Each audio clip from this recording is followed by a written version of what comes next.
பொங்கல் பொங்கல் வைக்க மஞ்சள ஏடு தங்கச்சி. ஹாய் கள்ளிக்காட்டுக்குள் ஃப்ரெண்ட்ஸ், இன்னைக்கு மாடி தோட்டத்தில் நாங்கள் கிராமத்து ஸ்டைலில் பொங்கலை செலிப்ரேட் பண்ணோம்.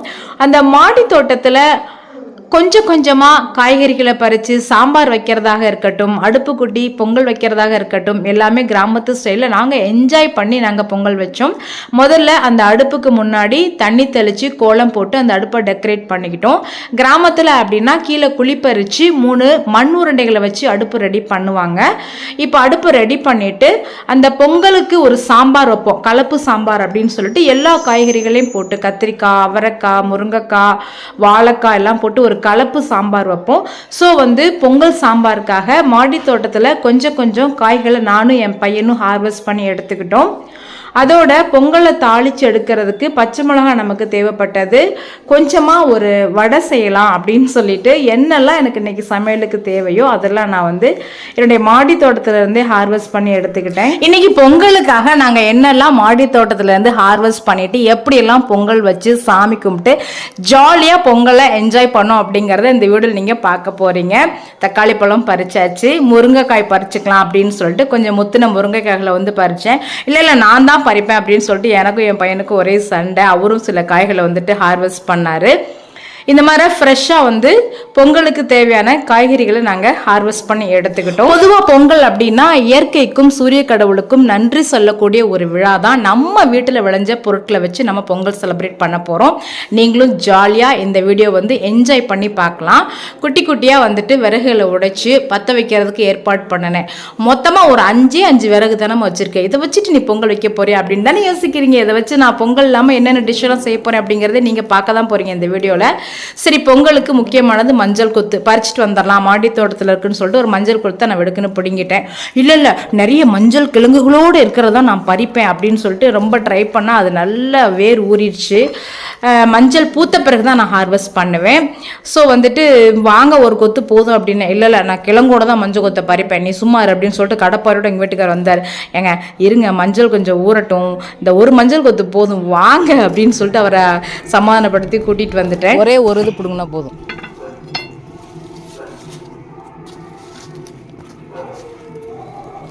போதும் விடுங்க, அதே கட்டிக்கலாம் வாங்க. பொங்கப்பாண்டியோட கழுத்தில் இந்த மஞ்சள் கொத்தை கட்டுவாங்க. பொதுவாக உணவு சமைக்கிறப்ப அது இயற்கையினே நமக்கு கொடுத்த பரிசு தான் அந்த நெல்மணி. அதற்கான ஒரு அங்கீகாரமாக மரியாதையாக மஞ்சள் கொத்தை கட்டுறதுக்காகவும் நம்ம எடுத்துக்கலாம். அல்லது ஒரு ஹைஜீனிக் வைஸாகவும் நம்ம இந்த மஞ்சள் கொத்தை கட்டுறதை நம்ம எடுத்துக்கலாம். இப்போ மஞ்சள் கொத்தை கட்டி பொங்கல் பானையை ரெடி பண்ணியாச்சு. அடுப்பில் தூக்கி வச்சுட்டு நம்ம நல்ல நேரம் பார்த்து தான் அடுப்பில் எடுத்து வைப்போம். நம்ம வச்சுட்டு பார்த்தீங்கன்னா தண்ணி நிரப்பணும். தண்ணி நிரப்பும் போதும் ஒரு பாதி தான் தண்ணி ஊற்றுவாங்க. மீதி பாதிக்கு பார்த்தீங்கன்னா அரிசி கழனி இருக்கு இல்லைங்களா, அரிசி கழனி தான் ஊற்றுவோம். 1 டம்ளர் பால் ஊற்றிக்குவோம். ஃபஸ்ட்டு நம்ம பொங்கல் அப்படின்ன உடனே நம்ம அரிசியெல்லாம் போட்டு பொங்குறத பொங்கல்னு சொல்ல மாட்டாங்க. இந்த தண்ணி அரிசி கழனியெல்லாம் சேர்த்த பிறகு அது பொங்கணும். இந்த முதல் கழனியை நான் தனியாக எடுத்துப்பேன். ஏன்னா முதல் கழனியை நம்ம பயன்படுத்த மாட்டோம். அதை சத்துக்கள் நிறைய இருக்குங்கிறனால நம்ம அதை ஃபர்டிலைசருக்கு பயன்படுத்திக்கலாம்னு சொல்லிட்டு எப்போயுமே முதல் கழனியை நான் தனியாக எடுத்து வச்சுக்குவேன். அந்த கழிவு தான் அந்த பயிரூக்கிக்கு பயன்படுத்திக்கலாம் டெய்லியுமே. இப்போ 2வது 3வது கழனியை அந்த பொங்கல் பாத்திரத்தில் நம்ம கழனி பிடிச்சி ஊற்றிக்கலாம். எதுக்காக அப்படின்னு சொல்லி பார்த்தீங்கன்னா, வெறும் பச்சை தண்ணியை நீங்கள் வச்சு கொதிக்க வச்சிங்க, எரிச்சு விட்டீங்க அப்படின்னா அது கொதிச்சிரும். பொங்கலை பொறுத்த வரைக்கும் கொதிக்கக்கூடாது. நம்ம கரெக்டாக இந்த கழனி தண்ணியை சேர்த்தோம் அப்படின்னம்னா அழகாக நல்லா பொங்கி வரும். ஸோ நான் 2-3 அரிசி கழனி அப்படின்னு சொல்லிட்டு இந்த அரிசி கழனியை சேர்த்துட்டு 1 டம்ளர் பாலை நான் சேர்த்துட்டேன். என்னதான் பொங்கல் செலிப்ரேட் பண்ணுறப்ப குக்கரில் வீடெல்லாம் க்ளீன் பண்ணி குக்கரில் பொங்கல் வச்சு நம்ம பொங்கல்னு ஸ்டேட்டஸ் வச்சாலும் இந்த மாதிரி கிராமத்து ஸ்டைலில் பொங்கல் வைக்கும் பொழுது அதனுடைய ஹாப்பினஸ்ஸே அல்லாதி தாங்க. ஓரளவுக்கு கழனியெல்லாம் ஊற்றியாச்சு. கொஞ்சம் பாலை நான் ஊற்றிட்டேன். இந்த அடுப்பு பற்ற வைக்கிறப்ப எங்கள் ஊரில் என்ன பண்ணுவாங்கன்னா, கிராமங்களில் டைரெக்டாக நெருப்பு குச்சி வச்சு அடுப்பு பற்ற வைக்க மாட்டாங்க. ஆரம்பத்தில் சுள்ளி விறகுகள்லாம் வச்சு சாமி கும்பிட்டுட்டு சூடத்தை பொருத்தி போட்டு தான் அந்த அடுப்பை பற்ற வைப்பாங்க. அடுப்பு பற்ற வைக்கிறதுக்கும் நல்ல நேரம் பார்ப்பாங்க.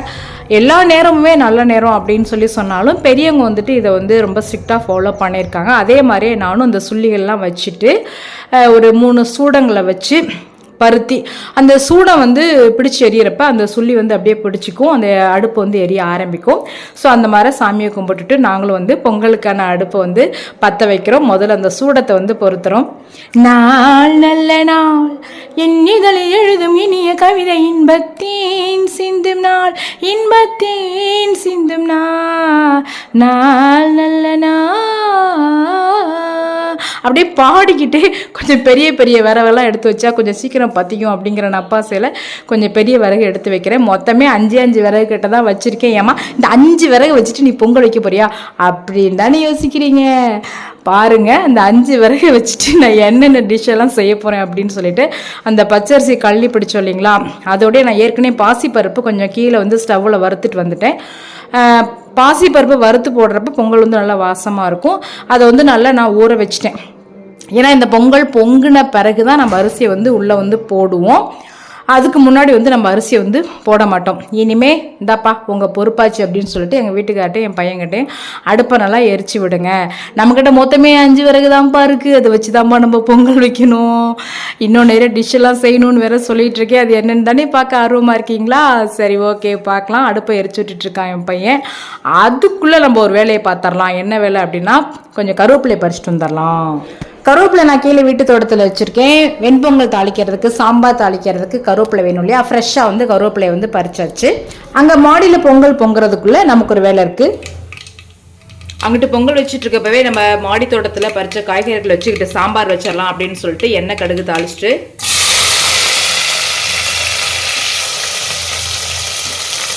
நம்ம மாடி தோட்டத்தில் பறித்த பச்சை மிளகாய், வீட்டு தோட்டத்தில் படித்த கருவேப்பிலை, வெங்காயம் ஒரு வதக்கி நம்ம மாடி தோட்டத்தில் பறித்த தக்காளி பழத்தையும் போட்டு ஒரு வதக்கி தக்காளி நல்லா வதங்கிடுச்சு. மாடி தோட்டத்தில் பறிச்சுட்டு வந்த கத்திரிக்காய் 2, முருங்கைக்காய் ஒரு 3, கூடவே ஒரு அவரைக்காய் 4. கலப்புக்காய் சாம்பார் தான் மாடி தோட்டம்னா.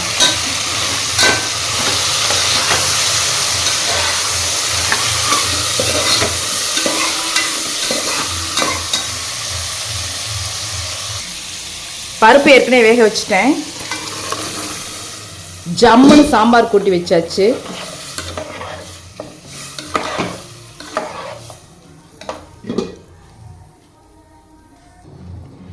சாம்பார் நுரைச்சி வருது. முருங்காய் கத்திரிக்காய் போடுறப்ப கொஞ்சம் உருளைக்கிழங்கு போட்டால் சாம்பார்னா சூப்பராக இருக்கும். தேவையான அளவுக்கு உப்பு போட்டுக்கலாம்.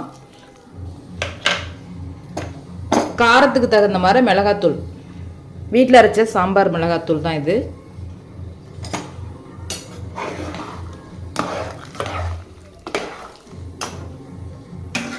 கரைச்சி வச்ச புளி, அவ்வளோதாங்க. கலப்பு குழம்பு ரெடி ஆயிடுச்சு பொங்கலுக்கு. இது நல்லா கொதிச்சு வேகட்டும்.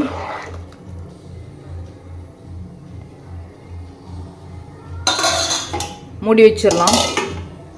கீழே சாம்பார் கூட்டி வச்சுட்டேன். பொங்கலுக்கு ரெடி ஆயிடுச்சு பொங்கல். எல்லா பக்கமும் நல்லா நுரைச்சி வருது. நல்லா நுரைச்சிக்கிட்டு இருக்காங்க. தை பொங்கலும் பொங்குது, பாலும் பொங்குது, பார்த்து பொங்கடியோ. தாங்க எரிச்சு விடுங்க. விறகு கொஞ்சம் உள்ள தள்ளி விடுங்க. பொங்கல் அன்னைக்கு யார் என்ன வேலை பார்த்துக்கிட்டு இருந்தாலும் இந்த பொங்கல் நுரைச்சி வர்றப்ப எல்லாம் ஓட்டமா ஓடி வந்து பொங்கல் பானையை சுற்றி நம்ம நின்றுக்குவோம். அந்த முக்கியமான கட்டம் அப்படின்னு சொல்லுவாங்களே, அது இதுதாங்க. பொங்கல் வந்து எந்த திசையை நோக்கி பொங்குது அப்படிங்கிறதுல நம்ம வீட்டு பெரியவங்க வந்து ரொம்ப ஆர்வமாக இருப்பாங்க. சில சமயம் வந்துட்டு நம்ம குலதெய்வம் கோயில் எந்த திசையில் இருக்கோ அந்த திசையை நோக்கி பொங்குமா, இல்லை வந்துட்டு சூரியன் இருக்க திசை கிழக்கு பக்கமா இல்லை மேற்கு பக்கமா எந்த திசையை நோக்கி பொங்கும் அப்படின்னு சொல்லிட்டு ஆர்வமாக பார்த்துட்டு இருப்போம். நானும் அதே ஆர்வத்தோட தான் நானும் என் பையன் எங்கள் வீட்டுக்காரர் எல்லாரும் பார்த்துட்டு இருந்தோம். திக் திக் திக் நிமிடங்கள்னு சொல்லுவோம் இல்லைங்களா, இது ஒரு எக்ஸைட்டடான ஒரு செகண்ட்ஸ். இது நுரைச்சிருக்கு போ. இந்த நுரைச்சி வரப்ப திகு திகு திகுன்னு எரிச்சு விடுவோம் நாங்க. ஏன்னா அனல் குறைஞ்சிருச்சுன்னா கொதிச்சிடக்கூடாது. பொங்கி விழுந்ததுக்கு அப்புறம் தான் வந்து கொதிக்கணும். என்னடா இது சத்திய சோதனை, எந்த பக்கம் பொங்க போகுதோ அப்படின்னு தானே பார்த்துட்டு இருக்கீங்க. நாங்களும் அப்படிதாங்க பார்த்துட்டு இருக்கோம். கிழக்க ஊற்ற போதா மேற்க ஊற்ற போதான்னு தெரியல. மேற்க தான் நிறைய நுரைச்சிருக்கு. எங்கள் வீட்டுக்கார் ஜோசியத்தை பாருங்கள், மேற்க தான் நிறைய நுரைச்சிருக்கு, அங்கே தான் பொங்க போகுது. ஏன்னா நாங்கள் மதியம் 3 மணிக்கு பொங்கல் வச்சோம், மேற்கு திசையில் சூரியன் இருக்கு, அங்கிட்டு கொட்டும் அப்படின்னு நினைச்சாரு. பொங்க போகுது பொங்க போகுது பொங்க போகுது பொங்க போகுது. சைடு வா வா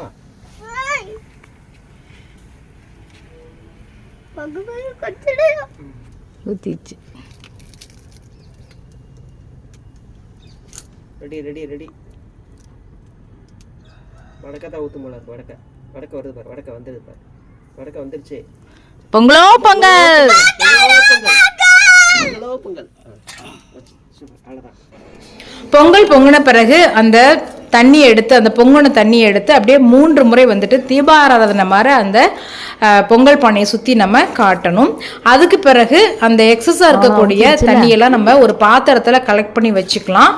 கிட்டத்தட்ட வந்து ஒரு பாதியாக கலெக்ட் பண்ணி வச்சுட்டு அதுக்கப்புறம் வந்து அந்த குடும்பத்தில் மூத்த குழந்தையவோ அல்லது மூத்த மருமகளையோ அல்லது ராசியான வளரக்கூடிய குழந்தையவோ முதல்ல அரிசி போட சொல்லிட்டு அந்த குடும்பத்தில் இருக்க எல்லாருமே வந்துட்டு ஒரு கைப்பிடி அரிசி எடுத்து போடுவாங்க.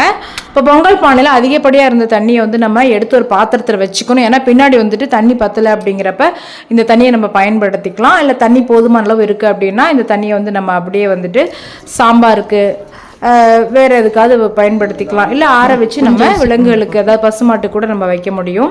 இப்போ நான் அரிசியை ஒரு கைப்பிடி நான் போட்டேன். அதுக்கப்புறம் என்னுடைய கணவர், என்னுடைய பையன் எல்லாரும் அரிசியை வந்து போட்டுட்டு அதுக்கப்புறம் வந்து எல்லா அரிசியும் போட்டு இனிமே வந்துட்டு பொங்கலுக்குரிய எல்லா விஷயங்களையும் நம்ம ஒன்று ஒன்றா சேர்க்கணும். நம்ம வந்துட்டு பச்சரிசி பொங்கல் வைக்கும் பொழுது அடி பிடிச்சிக்காம நம்ம செய்யணும். அதுவும் வந்து சாமிக்காக நம்ம வைக்கிறோம் அப்படிங்கிறப்ப ரொம்ப கவனமாக இருக்கணும். ஸோ அதனால் நான் வந்துட்டு அந்த அனலை வந்து எடுத்துறேன். மொத்தமே 5 விறகு தான் இருந்தது. இப்போ வந்துட்டு 4 விறகு எடுத்துகிட்டு ஒரே ஒரு விறகு மட்டும் எரிய விட்டுட்டு அது அடிக்கடி வந்து நம்ம என்ன பண்ணிக்கலாம்னா அந்த அரிசியை கிளறி விட்டு அடிப்பிடிக்காமல் பார்த்துக்கணும். பச்சரிசியை பொறுத்த வரைக்கும் பொங்கல் இந்த மாதிரி வைக்கிறப்ப அடிப்பிடிச்சிக்கும். நம்ம அடிக்கடி கிளறி விட்டுக்கிட்டு இருந்தோம் அப்படின்னா அடிப்பிடிக்காது. தேவைப்பட்டதுன்னா கொஞ்சம் தண்ணி கூட நம்ம சேர்த்துக்கலாம். சக்கரை பொங்கலாக இருந்தாலும் சரி, வெண்பொங்கலாக இருந்தாலும் சரி, இந்த மரகு பொங்கின பிறகு நம்ம அரிசி போட்டால் அடுத்த ஒரு கொதியில் வந்து வெந்துருன்னு சொல்லுவாங்க. ஸோ தணலை வந்து முடிஞ்ச அளவுக்கு குறைச்சிருங்க, அப்போ தான் அடி பிடிக்காமல் இருக்கும். நான் வந்துட்டு இந்த இன்பிட்வீன் கேப்பில் வந்துட்டு கொஞ்சம் முருங்கைக்கீரை பறிச்சிக்கலாம். ஏன்னா நான் வந்து உளுந்த வடை செய்யலாம் அப்படின்னு சொல்லி பிளான் பண்ணினேன். எப்பயுமே வந்துட்டு உளுந்த வடை வந்து கிராமங்களில் நாங்கள் கொஞ்சம் செய்வோம். சில சமயம் வந்துட்டு அந்த பரங்கிக்காய் இருக்கும், பரங்கிக்காய் போட்டு வந்து பாசிப்பருப்பு சேர்த்து கூட்டு வைப்பாங்க பொங்கலுக்கு. எனக்கு பரங்கிக்காய் கூட்டு நான் வைக்கலை. அதுக்கு பதிலாக வந்துட்டு உளுந்த வடை சைட் டிஷ்ஷாக பண்ணிக்கலான்னு போய் கீரை பறிச்சிட்டு வந்தேன். பொங்கல் நல்லா வந்து பார்த்திங்கன்னா தண்ணியெல்லாம் இஞ்சி ரெடி ஆயிடுச்சு. வெல்லம் போட்டு கிளறேன். அதாவது பொங்கல் வந்துட்டு ஒரு 3/4 வெந்த பிறகு தான் நம்ம வெல்லம் சேர்க்கணும். அப்போ தான் பாசிப்பருப்பு நல்லா வெந்து வரும். இப்போ வெல்லம் சேர்த்ததுக்கப்புறம் ஏலசுக்கு கொஞ்சம் சேர்த்துக்கிறேன்.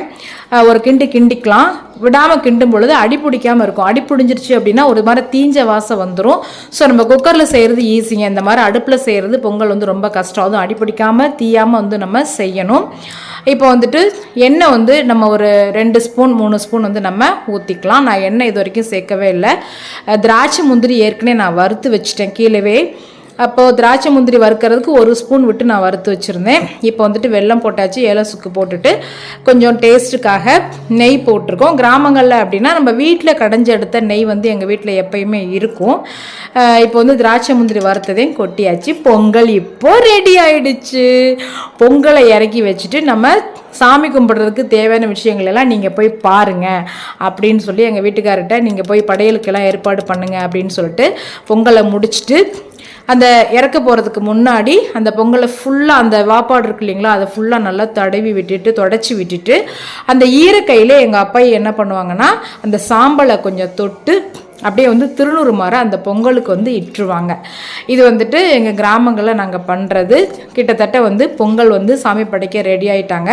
நான் பறித்த முருங்கைக்கீரை, நம்ம மாடி தோட்டத்தில் பறித்த மிளகா, வெங்காயம் எல்லாத்தெல்லாம் கட் பண்ணிக்கிட்டேன். ஏற்கனவே வந்துட்டு நான் வந்து உளுந்து கொஞ்சம் ஊற வச்சு அரைச்சி வச்சுருந்தேன். அதில் அந்த கட் பண்ணதெல்லாம் போட்டுட்டு கொஞ்சம் உளுந்த வடை போட்டுடலாம். நான் சொன்னேன் இல்லைங்களா, 5 விறகு தாங்க. அதில் நான் வெண்பொங்கல் வச்சுட்டு அந்த 5 விறகு வச்சு நான் வந்து வடை போட போகிறேன்.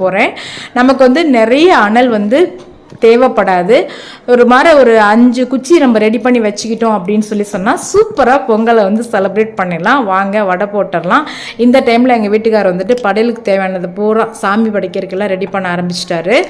ஸோ வடை போடுறதுக்கு முன்னாடி வெண்பொங்கல் கொஞ்சம் நான் பாசிப்பருப்பு வச்சு குக்கரில் கீழே வச்சுருந்தேன். ஏன்னா வந்து கிராமங்களில் 2 அடுப்பு கூட்டி நாங்கள் ஒரு அடுப்பில் வெண்பொங்கலும் ஒரு அடுப்பில் வந்துட்டு சக்கரை பொங்கலும் வைப்போம். இப்போ வந்துட்டு கீழே வெண்பொங்கல் வச்சதுனால கொஞ்சம் ஜீரகம், நெய்யில் வந்து ஜீரகம், மிளகு, பச்சை மிளகாய், கருவேப்பிலை எல்லாம் போட்டு தாளித்து அந்த தாளிச்சதை வந்து நான் என்ன பண்ணிட்டேன்னா வெண்பொங்கலுக்கு வந்து கொட்டிட்டேன். பார்த்தீங்களா, அந்த 5 விறகு வச்சு சக்கரை பொங்கல் வச்சாச்சு, வெண்பொங்கலுக்கு தாளித்து கொட்டியாச்சு. மீதி விறகை வச்சு நான் என்ன பண்ண போகிறேன்னா உளுந்த வடை சுட போகிறேன். கம கம கம வாசம் வருதே. டைம் இருந்ததுன்னா வெண்பொங்கலும் நான் வந்துட்டு அடுப்புலேயே வச்சுருப்பேன். 2 அடுப்பு இல்லை, அடுத்த தடவை வந்து நான் 2 அடுப்பு வாங்கி வச்சிடலான்னு சொல்லியிருக்கேன். ஸோ இப்போ வந்துட்டு வெண்பொங்கலுக்கு வந்து எல்லாம் தாளிச்சாச்சு. எடுத்து நம்ம அந்த வெண்பொங்கலில் கொட்டிடலாம். கீழே வந்து குக்கரில் வெண்பொங்கல் வச்சுருந்தேன். சரி மாடியில் நம்ம தாளிச்சிக்கலாம் அப்படின்னு சொல்லிட்டு மேலே கொண்டாந்து வச்சுட்டேன். யம்மியாக வெண்பொங்கலும் ரெடி ஆகிடுச்சு.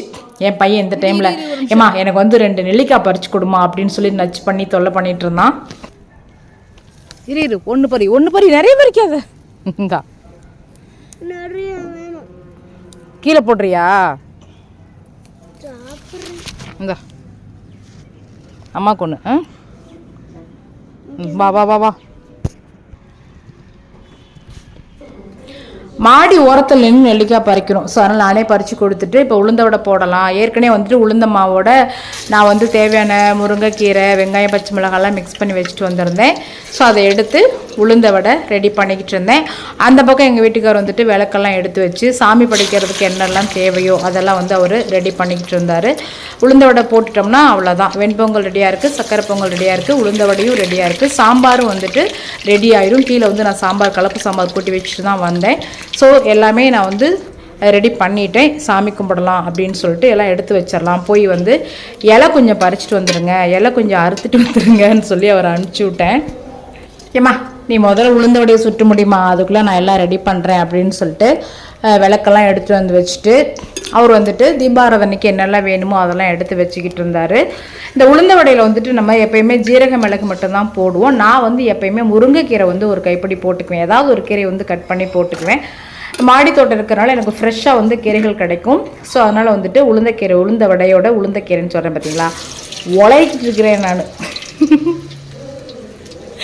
உளுந்த வடை ரெடி ஆகிடுச்சு. ரெடி ஆகிக்கிட்டு தானம்மா இருக்குது, அதுக்குள்ளே என்னம்மா ரெடி ஆகிடுச்சின்னு சொல்கிறேன். ஒரு ஹாப்பினஸ் தாங்க. நாங்கள் ஜாலியாக பொங்கல் செலிப்ரேட் பண்ணிகிட்ருக்கோம் இல்லைங்களா. அது மாடி தோட்டத்தில் பொங்கல் செலிப்ரேஷன் இந்த மாதிரி நீங்கள் வந்து என்ஜாய் பண்ணிகிட்டு இருந்தோம். நாங்கள் உளுந்த வடையெல்லாம் நான் வந்து ரெடி பண்ணிகிட்டு இருந்தேன். எப்பா சட்டுன்னு போய் அந்த வாழை இலையை அறுத்துட்டு வந்திருப்பான்னு சொல்லி அவரை வேற வேலை வாங்கிக்கிட்டே இருந்தேன். அவரும் கீழே போயிட்டு என் தொல்லை தாங்க முடியாமல் வாழை இலையை குட்டி குட்டியாக அறுத்துட்டு வருவாருன்னு பார்த்தா அங்கே பாருங்கள் ஒரு மொத்த வாழை இலையை இவ்வளோ பெரிய இலையை கொண்டாந்து போட்டுட்டு சரி சின்ன சின்னதாக கட் பண்ணி வை அப்படின்னு சொல்லிட்டு சாமிக்கெல்லாம் ரெடி பண்ண போயிட்டாரு. பூஜைக்காக செங்கரும்பெல்லாம் சாத்தி வச்சு அந்த துளசி மாடம் வச்சுருந்தேன் இல்லைங்களா, அந்த துளசி மாடத்துக்கு பக்கத்துலேயே செங்கரும்பெல்லாம் வச்சுட்டு சூரியன் இருக்காரா அப்படின்னு சொல்லிட்டு அப்பப்போ போய் எட்டி பார்த்துக்கிட்டு நாங்கள் என்ன வேலை பண்ணிகிட்ருக்கோம் அப்படிங்கிறத சூரியன் வந்து எட்டி பார்த்துட்டே இருந்தார். இயற்கையை வந்து நம்ம வந்து வழிபடக்கூடிய ஒரு வழிபாட்டு முறை தான் இந்த வந்து பொங்கல் செலிப்ரேஷன். ஸோ வந்து வாழை இலையெல்லாம் போட்டாச்சு. பிரசாதத்துக்கு சக்கரை பொங்கல் நம்ம என்னெல்லாம் செஞ்சுருக்கோமோ அதெல்லாம் வந்து ஒன்றா நான் எடுத்து வச்சேன். சக்கரை பொங்கல் பார்க்கவே வந்துட்டு ரொம்ப எம்மையாக இருந்தது. எனக்கு எப்பயுமே வந்து சக்கரை பொங்கல் வந்து அடி பிடிக்காமல் நான் செய்யணும் அப்படிங்கிறதுல ரொம்ப கவனமாக இருப்பேன். இல்லைன்னா வந்துட்டு அந்த அடி பிடிச்சிருச்சு அப்படின்னா அந்த பொங்கலுடைய வாசனை ருசி எல்லாம் மாறிடும். சக்கரை பொங்கல், அப்புறமா கொஞ்சம் வெண்பொங்கல், அப்புறம் உளுந்த வடை எல்லாமே வந்து படையலுக்கு எடுத்து வச்சுட்டு எங்கள் சாமி கும்பிடுங்க அப்படின்னு சொல்லி அவர்கிட்ட சொல்லிவிட்டு நான் என்னுடைய கேமராமேன் வேலையை வந்து பார்த்துக்கிட்டு இருந்தேன். கிராமங்களில் பார்த்தீங்க அப்படின்னா 7 கன்னிமார் அப்படின்னு சொல்லிட்டு 7 கல்லை வந்து எடுத்து மணலை பரப்பி அது மேலே வரிசையாக வந்து அந்த 7 கல்லை பரப்பி அவங்களுக்கு மாலையெல்லாம் போட்டு அது வந்து கன்னிமார் வழிபாடு அப்படின்னு சொல்லி சொல்லுவாங்க. மாலை நேரத்தில் தான் நாங்கள் வந்து சாமி கும்பிடுவோம். மாலை நேரத்தில் வந்து சாமி கும்பிட்டுட்டு அந்த பொங்கல் பானையை வந்துட்டு அதே இடத்துல கவிழ்த்து வச்சுருவோம். என்ன நம்ம நைட்டு சாப்பிட தேவையான பொங்கலை மட்டும் நாங்கள் எடுத்துக்கிட்டு திரும்ப அதே இடத்துல நல்லா வேடு கட்டி கமழ்த்து வச்சுருவோம். அடுத்த நாள் காலையில் தான் போய் எடுப்போம். எந்த ஒரு நாயோ வேறு எந்த மிருகமோ வந்துட்டு அந்த பொங்கல் பானையை வந்து தட்டி விடாது. ரொம்ப பாதுகாப்பாக தான் இருக்கும். எப்படின்னு எனக்கு தெரியல. இப்போ நான் வச்சுட்டு போனேன் அப்படின்னா மரத்து வழியாக அந்த எலி வந்து டொயின் மேலே வந்துட்டு பொங்கலை பதம் பார்த்துட்டு போயிடும். ஸோ அதுக்கெல்லாம் வாய்ப்புள்ள ராஜா அப்படின்னு சொல்லி நான் யோசிச்சுட்டு கேமராமேன் வேலையை பார்த்துட்டு இருந்தேன். எங்கள் வீட்டுக்காரு ஏம்மா நீ வீடியோ எடுத்தா எடுமா என்னவோ பண்ணுமா அப்படின்னு சொல்லிட்டு ரொம்ப சீரியஸாக வந்து தேங்காயெல்லாம் எடுத்துட்டு சூடத்தை பற்ற வைக்க போனார். காற்று வேறு அடிச்சிட்டு இருந்ததா சுற்றுச்சாட்டுருக்கு. சரி நெருப்பட்டியை தேடிட்டு இருந்தோம். அட விடுங்க என்னங்க நெருப்பட்டி, நம்ம கையே நமக்கு ஆயுதங்க அப்படின்னு சொல்லிட்டு இவர் பற்ற வைக்கிற மாதிரி தெரியல. நான் போனேன், ஒரு சூடத்தை எடுத்தேன், பொருத்தி தட்டில் வச்சுட்டு, நமக்கு இதெல்லாம் அசால்ட்டு, சமைக்கும் பொழுது எத்தனை சூடு வாங்கியிருக்கிறோம் அப்படின்னு சொல்லிட்டு ஒரு சூடத்தை பொருத்தி வச்சுட்டு கையிலே பிடிச்சி வைக்கிறேன் பாருங்க. அவ்வளோதான், சூடத்தை பொருத்தியாச்சு, சாமி கும்பிடுங்க அப்படின்னு சொல்லிட்டு ஹாப்பியாக நாங்கள் வந்து சாமி கும்பிட்டுட்டு ஜாலியாக உட்காந்து சாப்பிட ரெடி ஆகிட்டோம். அவ்வளோதாங்க நம்ம மாடி தோட்டத்தில் பொங்கல் செலிப்ரேஷன். மகிழ்ச்சியாக இருந்தது. பொங்கல் செலிப்ரேஷன் எனக்கு ரொம்ப நிறைவாக இருந்தது. நாங்கள் சாமி கும்பிட்டுட்டு சாப்பிட போகிறோம். எங்கள் மாடி தோட்டத்தில் பொங்கல் செலிப்ரேஷன் எப்படி இருந்தது அப்படிங்கிறத நீங்கள் எந்த அளவுக்கு என்ஜாய் பண்ணி பார்த்தீங்க அப்படிங்கிறத கமெண்ட்டில் சொல்லுங்கள். உங்கள் வீட்டில் எப்பயுமே மகிழ்ச்சியும் சந்தோஷமும் இதே மாதிரி நிறைஞ்சு இருக்கணும் அப்படின்னு சொல்லிட்டு எல்லாம் வல்ல இயற்கையை இறைவனை வேண்டிக்கிறேன். Happy Pongal. Bell button click பண்ணுங்க.